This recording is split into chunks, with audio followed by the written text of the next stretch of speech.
Vocês gostam de comida com sal ou sem sal? Depende, pastor. Salgado não, mas sem sal também não dá, né? Comida de... A gente fala, né? Falava antigamente. Hoje a comida de hospital até que tá legalzinho, irmão. Mas antigamente a comida, né, completamente sem sal. A gente falava, parece comida de hospital, misericórdia, né? Mas o tema de hoje é: sal da terra ou sal na terra? E nós vamos conversar um pouquinho sobre isso. A palavra que Deus colocou no meu coração, que instalou no meu coração e que eu preciso compartilhar com você nessa noite. Lucas capítulo 14, no verso 34 e no verso 35. Jesus está discorrendo aqui sobre o sal. E eu gosto de comida com um salzinho no ponto, né, gente? Porque você já imaginou uma batatinha frita sem sal? Pensa.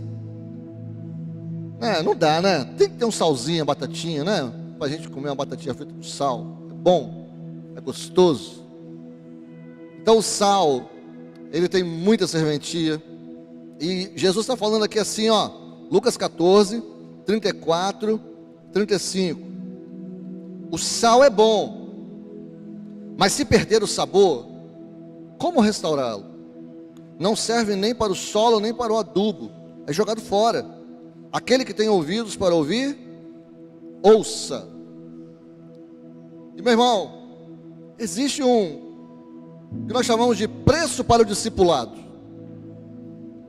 E eu e você, nós somos chamados para sermos discípulos do Senhor Jesus. Nós não fomos chamados para simplesmente ser alguém que fique sentado num banco no domingo à noite. O domingo à noite, irmãos, ou o culto de celebração, é quando nós, trabalhadores da seara do Senhor, nos ajuntamos para adorar aquele que nos chamou para trabalhar na seara do Senhor. Mas a nossa vida, ela não está aqui. A nossa vida está fora daqui. A gente vai voltar para os nossos lares, e lá é que a vida acontece. Nós vamos voltar para os nossos trabalhos seculares, e lá é que a vida acontece. Então, quando nós nos reunimos aqui, é naquele momento de nos encher, naquele momento de nós adorarmos, de trazer a imagem do Senhor Jesus para a nossa vida. Então, existe esse preço para ser discípulo do Senhor Jesus. Qual é esse preço, pastor? Que você entregue a sua vida para Ele. Jesus, ele fala: filho meu, dá-me o teu coração. E o Senhor Jesus está chamando você para entregar o seu coração. O que significa coração? O coração significa você como um todo, com tudo aquilo que você pensa que é, com tudo aquilo que você acha que tem, com tudo aquilo, os seus sonhos, seus planos, seus talentos, tudo. É uma entrega total.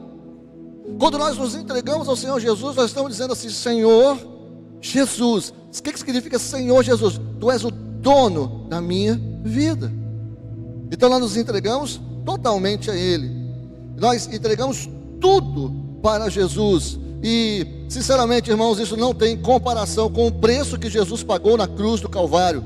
E muitas vezes há uma confusão aí, né, quando se fala ao preço do discipulado. Mas Jesus já pagou lá na cruz do Calvário. Irmão, não tem comparação o preço do discipulado, de entregar o nosso coração, a nossa vida ao Senhor, com o preço que Jesus pagou, carregando os meus pecados e os seus pecados. Nós nunca saberemos, irmão, quanto custou, né? Como diz a canção, o peso dos pecados da humanidade sobre os ombros do Senhor Jesus. Nós não temos condição humana de saber o quão pesado foi a obra da salvação. Porém nós sabemos, irmãos, que somente o Filho de Deus poderia ter feito isso. É uma tarefa que somente Jesus poderia cumprir. Então, tetel está, irmão, está consumado.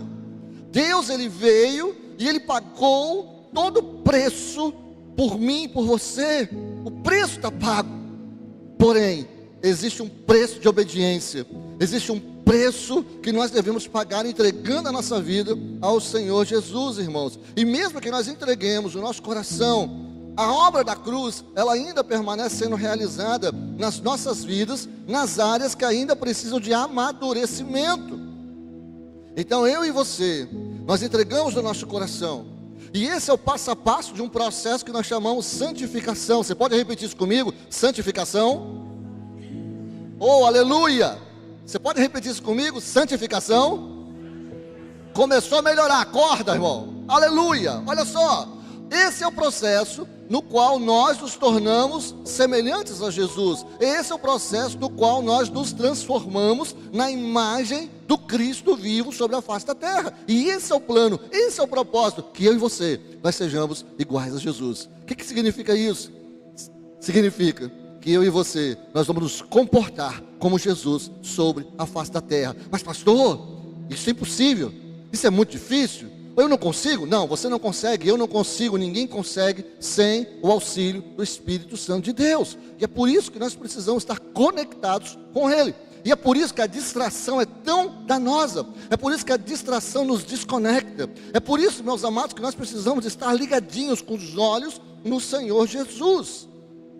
Ser discípulo do Senhor é anunciar o Evangelho. Ser discípulo do Senhor é fazer a obra que o Pai mandou a gente fazer. Ir por todo mundo e fazer discípulos. Agora, eu só posso fazer discípulos se eu sou discípulo. E, irmãos, dentre os discípulos, e agora eu estou falando para a igreja, deve-se vigiar. Eu e você devemos estar alertas. Tanto que o Senhor fala para nós vigiarmos e orarmos. Não é orar e vigiar, é vigiar e orar. Então significa que eu e você devemos estar alertas, para que, sendo sal, sendo transformados em sal, nós não fiquemos degenerados. Para que nós não deixemos de cumprir com o propósito dado por Cristo, de ir fazer discípulo, para encher o reino de Deus, dos céus. Quando o sal se degenera, irmão, quando o sal perde o seu sabor, e aqui nós fizemos a enquete inicial aqui, todo mundo gosta de um salzinho legal para temperar, e o sal é maravilhoso realmente nesse sentido, mas quando o sal se degenera, ele perde a sua capacidade exatamente de temperar. E um sal que não serve para temperar, ele não serve para adubo. Ele também não serve para um monte onde se armazena e é vendido. Quem já passou pelas salinas ou por locais onde faz a extração de sal, vê aqueles montes de sal, né, secando, e depois ele é transportado. O sal, quando se degenera, ele não serve para nada disso. O único lugar para onde o sal degenerado vai é para debaixo dos pés de quem passa, sendo, portanto, jogado fora. E isso é um triste fim, discípulos do Senhor Jesus. Para quem teve a oportunidade de ser sal da terra e de fazer a diferença no mundo. Eu e você, nós somos chamados para temperar esse mundo onde nós estamos. Eu e você, nós somos chamados para, numa situação de conflito, nós temos uma palavra de paz, uma palavra de consolo, uma palavra de unidade. Eu e você, nós somos chamados, irmãos, para fazer a diferença no lugar onde nós estamos. Nós não somos aqueles que jogam gasolina no fogo. Nós somos aqueles, irmãos, que apaziguam as coisas. Nós somos aqueles que fazem a diferença nesse mundo tenebroso, nesse mundo mau. E por vezes, e muitas vezes, nós pensamos que o nosso trabalho do Senhor é jogado fora. E que ninguém presta atenção ao que nós estamos fazendo, a não ser para criticar e apontar erro. Na nossa casa, muitas vezes, no nosso trabalho, muitas vezes, irmãos, é assim que acontece. E muitas vezes nós ficamos com essa situação na nossa mente, irmãos, mas na verdade, quando nós servimos ao Senhor, eu e você, nós servimos ao Senhor, nós temos que entender que nós estamos agraciados com a dádiva de servir. Quando nós somos transformados, ou seja, Deus, ele nos chama do mundo mau e ele nos regenera. Olha que eu já falei duas palavras que são antagônicas. Eu falei primeiro do sal que se degenera, ele perde o seu poder de salgar. E agora eu estou falando quando nós somos chamados e nós pagamos o preço do discipulado, que é entregar o nosso coração ao Senhor Jesus, nós somos regenerados. E regenerar significa gerar de novo, significa fazer novamente. É o novo nascimento que eu e você temos em Cristo Jesus. E quando nós temos esse novo nascimento, irmãos, tudo fica novo, tudo é transformado. O que eu era, eu já não sou mais, eu sou nova criatura no Senhor Jesus. Eu posso fazer as coisas diferentes, eu posso pensar diferente, sentir diferente, ter um comportamento diferente. Tudo muda na minha vida. É assim que funciona. Então, quando nós servimos ao Senhor, irmãos, nós temos somente que entender que nós estamos agraciados com a dádiva de servir ao Senhor. E nós não somos voluntários na igreja, já falei isso. Nós somos servos. Nós temos o privilégio de servir ao Senhor na igreja.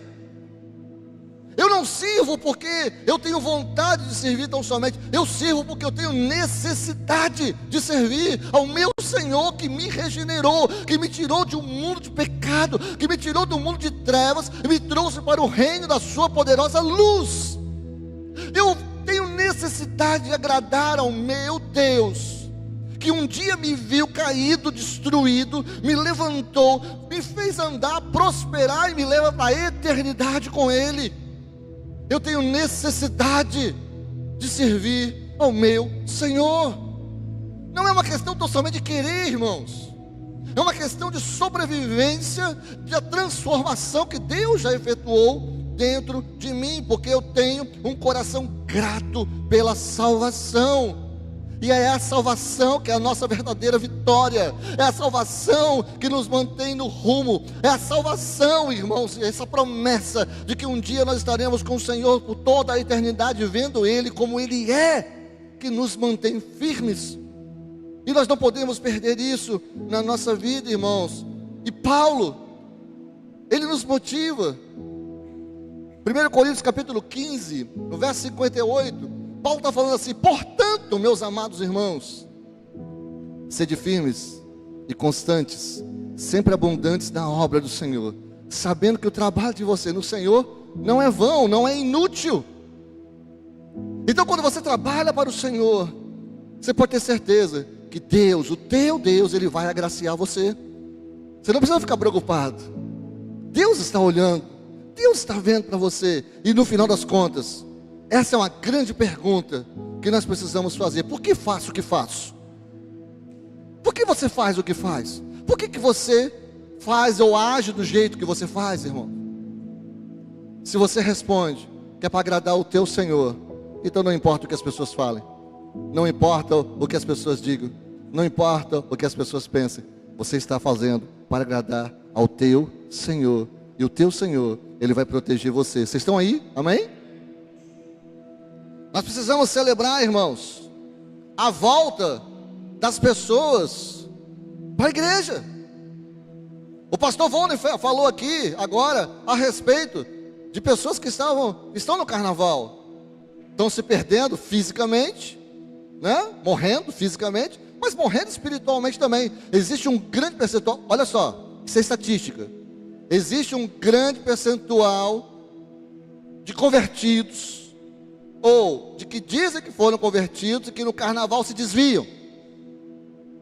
Todo ano é a mesma história. Isso é estatística, irmão. Isso é comprovado. A minha pergunta é: nós estamos celebrando a volta desses que foram? E esses que foram estão voltando de fato? Porque, irmãos, todo mundo tem um processo de ida e de volta.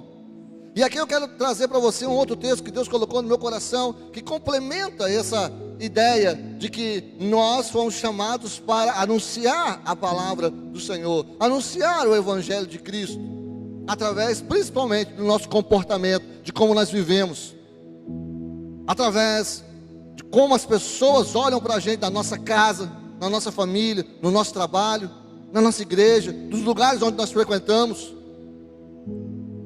O Evangelho, irmãos, é eu pregando o tempo todo com a minha vida. Não é simplesmente no momento. O Evangelho é eu anunciando. Eu sou a carta viva do Senhor Jesus escrita para esse mundo. E as pessoas, quando olham para mim, elas têm que ver Jesus. E é assim que tem que ser. Lucas, capítulo 15, no verso 31 ao verso 32, 2 versículos também fala que o Senhor Jesus dizendo assim: o pai disse: meu filho, você está sempre comigo, e tudo que eu tenho é seu. No entanto, tínhamos que festejar a volta deste teu irmão e alegrar-nos, porque ele estava morto e voltou à vida, estava perdido e foi achado. Irmãos, nós devemos estar sempre com o coração ensinável. Sabe o que significa coração ensinável? Um coração sempre disposto a aprender. Quem tem um coração ensinável, essa pessoa, ela vai longe, ela é maleável, porque ela está sempre disposta a aprender algo novo. Ela não encerra a questão, pelo contrário, ela abre possibilidades para que o novo de Deus efetue-se na sua vida. E quando nós temos um coração ensinável, nós estamos sempre prontos para exercer o poder do perdão em nossas vidas. Hoje a igreja parece que esqueceu que existe uma coisa chamada perdão. Você pode falar essa palavra comigo? Perdão. Perdão, irmãos, é uma palavra linda, é uma palavra poderosa, é uma palavra abençoada e uma palavra abençoadora. O perdão, ele zera a dívida. O perdão, ele arranca o peso. O perdão, ele faz uma asepsia na alma, na nossa mente, no nosso coração, no nosso sentimento. O perdão, irmão, ele não significa que você vai simplesmente esquecer. Não, o perdão é um processo. Mas o perdão é necessário para que eu e você possamos ultrapassar todas as coisas sobre a face da terra. Sem perdão, a igreja não caminha. E hoje parece que os crentes esqueceram do perdão. Nós precisamos, irmãos, voltar a exercer uma coisa chamada perdoar. Porque da mesma forma como as pessoas nos ofendem, parece que hoje nós estamos sempre ofendidos, nós ofendemos também. Da mesma forma como nós somos feridos, nós ferimos. Então nós precisamos de um processo de cura. E esse processo de cura, esse processo de regeneração no Senhor, do tecido da alma, chama-se perdão. É esse o mecanismo. É através do perdão que nós somos chamados. Nós somos chamados do pecado. Nós encontramos com o Senhor. O que Ele faz conosco? Filho meu, eu te perdoo. É isso. E porque Ele me perdoou, eu posso perdoar. É assim que funciona. Mas aqui, irmãos, nós temos a parábola do filho pródigo. Lucas 15 é uma parábola atrás da outra a respeito de uma coisa que se perdeu, um animal que se perdeu e alguém que se perdeu. Então Jesus, ele vem discorrendo, e aqui ele está falando do filho pródigo. Ele se arrependeu, ele gastou tudo. Entenda, irmão, olha só, ele pegou a parte da herança dele, o pai deu a parte da herança dele, e ele torrou tudo. Pensa num cara boêmio, na esbórnia mesmo. Ele foi lá e torrou tudo que tinha. Deu tudo errado, estava no chiqueiro, na miséria, ninguém lembrava dele, ninguém queria saber dele. Aí ele lembrou: os empregados da casa do meu pai comem melhor do que eu estou aqui, eu vou voltar para lá. Se ele me mandar embora, bom andou. Se ele não mandar, eu já pelo menos tenho o que comer. E ele voltou. Quando ele voltou, o pai, cheio de compaixão, correu para ele. Se você estudar um pouquinho, irmãos, a cultura judaica, um homem judeu nunca corria. Nunca. Por quê? Porque isso significava que ele tinha alguma coisa fora do controle e socialmente não era aceito. Aquele pai, ele correu para o filho que estava voltando, mostrando a importância daquele filho que estava voltando. Quando aquele pai correu, ele fez toda uma festa. Mas tinha um irmão, o irmão do filho pródigo. E esse texto aqui fala exatamente desse irmão. Ele estava trabalhando. Ele estava no campo. Onde é que ele estava? No campo. Estava trabalhando. E quando ele voltou, estava aquela festa. E ele ficou indignado. Ele não achou direito. Como é que meu irmão, pensa você, meu irmão, um irmão seu pega parte da tua herança, torra tudo, e depois ele se arrepende e volta, seu pai faz uma festa para ele ainda. Pensa como é que você se sentiria. É esse o sentimento aqui que esse irmão estava. Do ponto de vista humano, perfeito. Do ponto de vista humano, a indignação é justificada. É um zelo que ele tinha, por quê? Porque ele estava trabalhando, enquanto o outro irmão vou colocar dessa forma, um vagabundo, que gastou tudo, e agora volta como se nada tivesse acontecido. Isso não pode acontecer, está errado. E ele se indignou. E agora, irmãos, eu penso também que nós ficaríamos indignados, porque se nós estamos trabalhando para o Pai, fazendo coisas duras muitas vezes, e muitas vezes deixando nosso próprio conforto, nós deveríamos ficar indignados, sim, irmãos. Porque fazer uma festa para os que voltam após gastar tudo, após envergonhar a família, tem uma resposta para isso. E a resposta aqui é por causa da graça.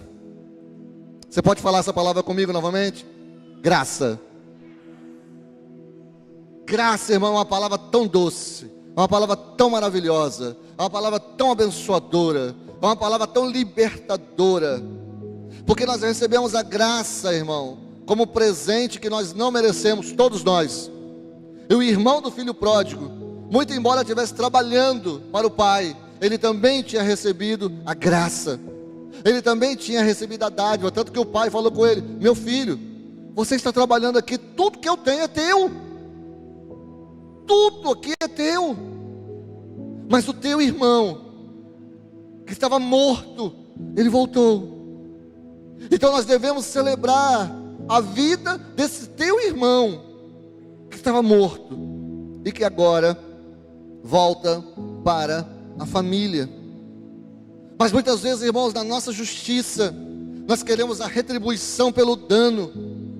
Mas na justiça da graça, irmãos, Jesus Cristo já pagou o preço pelos nossos pecados. Então nós devemos estar preparados para os retornos dos filhos pródigos à casa paterna. Nós devemos confiar no Pai. E geralmente nós confiamos em quem nós conhecemos profundamente. E aqui fica um alerta. Esse irmão do filho pródigo, muito embora ele trabalhasse, estava no campo. Se nós formos pegar aqui na igreja, irmão, vamos aprofundar aqui na igreja. Muitas vezes nós estamos no nosso campo missionário, nós estamos fazendo as coisas como deve ser. Você está no seu ministério, você está aí lutando para colocar o seu ministério para funcionar, com todas as dificuldades, barreiras espirituais, barreiras que acontecem para nós darmos sequência. E muitas vezes chega alguém e nós achamos assim: como é que essa pessoa chegou agora e já está fazendo isso? Olha só quem ele era e agora chegou. E muitas vezes, irmãos, nós ficamos indignados. Se nós pegarmos isso na nossa casa, é a mesma coisa, com alguma coisa que um irmão nosso faz, que não deveria ter feito, e que de repente agora a nossa família está dando muito mais atenção a essa pessoa do que a gente que sempre fez tudo direitinho, né? A gente que sempre passou dentro do script. Mas a graça de Deus não funciona assim, irmão. A graça de Deus colocou todos sobre o pecado. Todos nós somos pecadores, é isso que a palavra de Deus diz. Todos pecaram e destituídos estão da glória de Deus. E porque todos pecaram, Jesus Cristo veio ao mundo. E porque Jesus Cristo veio ao mundo, Ele liberou a graça sobre a minha vida e sobre a sua vida. E a graça de Deus é um favor que nós não merecemos. Não tem nada que eu possa fazer que vai me aproximar mais de Deus, irmãos. Pelo contrário, a graça de Deus vem sobre a nossa vida. E o tempo de Deus tem seus mistérios, irmãos. E não nos cabe entender, porque as coisas reveladas pertencem aos homens, mas as coisas que não são reveladas pertencem a Deus. Então tem coisas que não nos cabe entender, mas confiar. Nós precisamos confiar em Deus. O nosso tempo, irmãos, sempre tem pressa. Nós sempre estamos orando por pressa, principalmente no tempo de hoje. Nós sempre estamos atrasados. Nós sempre estamos buscando algo para ontem. Mas entenda uma coisa: se o nosso tempo tem pressa, o tempo de Deus tem perfeição. Eu prefiro confiar no tempo de Deus. Eu prefiro confiar na estação apropriada, aonde a árvore vai dar o fruto certo. Então confie. Guarda o teu coração de tantas coisas que acontecem, irmão, e confia no Senhor e permaneça firme. Salmo 90, no verso 12. Esse salmo, eu amo esse salmo. Moisés escreveu e fala bem assim: Senhor, ensina-nos a contar os nossos dias, para que o nosso coração alcance sabedoria. Numa outra versão fala: ensina-nos a contar os nossos dias, para que o nosso coração alcance sabiamente a parte de Deus. Os desafios, irmãos, que eu e você enfrentamos, e certamente eu e você enfrentamos muitos desafios. Certamente eu e você, nós estamos passando por situações que nos levam ao limite. Limite emocional, limite das nossas finanças, limite dos nossos relacionamentos, limite da nossa capacidade física muitas vezes, onde nós pensamos em desistir o tempo todo. E se você está passando por situações limite, deixa eu dizer para você: confie no Senhor, mas não desista. Não é tempo de desistir, é tempo de persistir, é tempo de seguir adiante. E os desafios, eles são redirecionados para aquilo que você deseja. Não abandone a sua confiança antes de ver a plenitude das promessas de Deus, irmãos. Irmãos, se você desistir, Satanás já ganhou. Então não desista, persista no caminho do Senhor, porque não importa a aparência do seu passado, Deus guarda o seu futuro. Todos nós cometemos erros, irmãos. Lembra? Todos pecaram. Todos pecaram. Todos nós cometemos erros. Todos nós. Não tem um justo sobre a face da terra. Peça a Ele todos os dias para ordenar seus passos, irmãos. Porque com Jesus você pode encontrar um verdadeiro descanso. E nada jamais preencherá a sua vida como Jesus. Então nessa noite, nesse domingo de carnaval, que nós estamos aqui reunidos, e juntamente com as pessoas que estão online hoje, glória a Deus pela sua vida, meu irmão. Eu venho desafiar você, igreja do Senhor Jesus, que tal recomeçar?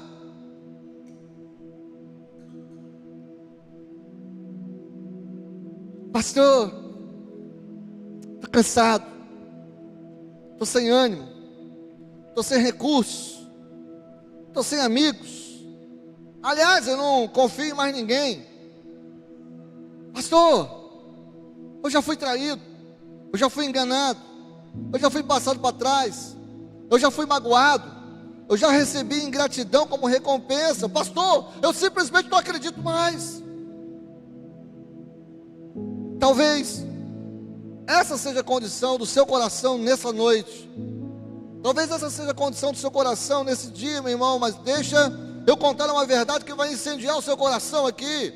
Sempre haverá um recomeço. Sempre haverá um tempo aonde você vai acordar e vai falar: hoje eu quero recomeçar. Sempre vai haver um momento onde você vai se levantar novamente e o sol vai brilhar. E você vai ver um novo futuro na sua frente, uma nova chance, um novo amanhecer para recomeçar e escrever uma nova história, irmãos. Agora entenda uma coisa: recomeçar e recomeço não é um lugar. Recomeço é uma nova mentalidade.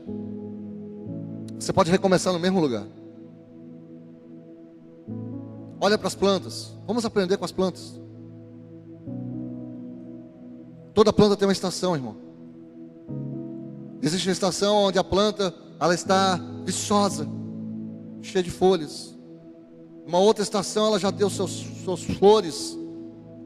Aí vem os frutos. Mas depois disso vem um tempo de escassez, onde as folhas caem, onde não tem mais nada, só tem o tronco muitas vezes. Você não vê nada de belo, até que vem a próxima estação. As estações são assim, irmãos. E a nossa vida também é assim. Ela é feita de estações. Não desista nessa estação, porque tem uma próxima estação próxima, se aproximando de você. Desculpa o tanto próximo. Mas existe algo que está vindo, existe algo de Deus que está chegando, irmão. Existe um momento de Deus que está vindo na sua vida. Eu tenho certeza absoluta disso, que essa estação que está chegando, ela vai produzir algo em você de um renovo. E renovo é exatamente isso, irmão. Quando a planta ela entende que aquele tempo é o tempo de brotar, de rebrotar. E aí ela passa por todo o processo de novo. E é assim a nossa existência, irmãos. Eu não sei em que fase você está, mas o que eu posso dizer para você é que você não precisa de um novo lugar, você precisa de uma nova mentalidade. Você precisa entender as estações do Senhor na sua vida. E não julgue cada dia pela colheita que você colhe, irmão, mas pelas sementes que você planta. Quais são as sementes que você está plantando hoje? Porque as sementes que você está plantando hoje serão elas que serão a sua colheita amanhã. Nós estamos ainda no início do ano de 2025. Um ano de expansão. Um ano onde nós veremos Deus fazer coisas que nós nunca vimos. Um ano onde Deus vai levar a gente, irmãos, para um tempo de renovo, de mudança, de frutificação. Esse é um tempo. Pastor, você está doidão, cheirou cola, você não está vendo o cenário que está acontecendo no mundo? Meu irmão, eu estou vendo um cenário daquilo que o Espírito Santo está falando no meu coração. Eu creio num Deus que vai nos proteger em meio a toda e qualquer tempestade da vida. Porque se Deus falou, passa para outra margem desse lago ou desse mar, Ele vai levar a gente até lá com tempestade ou não. E é isso que eu quero falar com vocês. Não tenha medo da tempestade. Os melhores marinheiros são aqueles que foram gerados no meio da tempestade. Os melhores profissionais são aqueles que passaram pelas maiores dificuldades no seu ramo. Não tenha medo da dificuldade. Corra para ela. Não tenha medo do gigante que vem te afrontar. Corra para o gigante. Mas escolha 5 pedras da palavra de Deus para ir até ele, tá?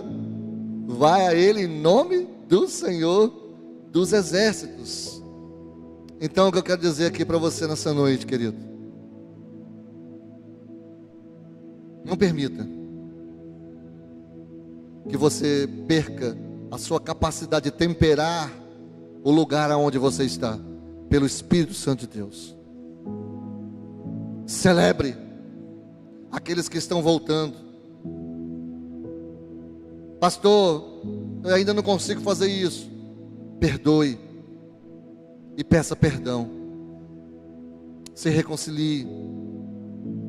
E não deixe que o teu passado defina você, desencoraje você, destrua você ou derrote você. Deixe que os seus erros ensinem você e fortaleça você. Decida não cometer mais esses erros com a graça de Deus, e você vai ver tudo aquilo que Deus vai fazer na sua vida, amém? Você pode ficar de pé no seu lugar para nós orarmos?